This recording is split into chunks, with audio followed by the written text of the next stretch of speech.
Kasi yung tatay mo, di ba rin tumarang ako ng alam. Kung di dahil sa akin, namatay siyang kriminal sa kulungan.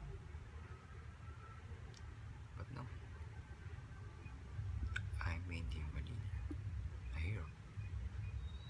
Kalimutan na nga ng mga tao sa siya galing. And what did he do?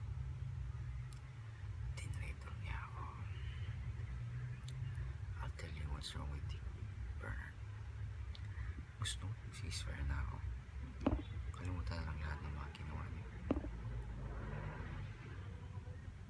Pero wala man lang apology sa abal. Hindi wala man lang acknowledgement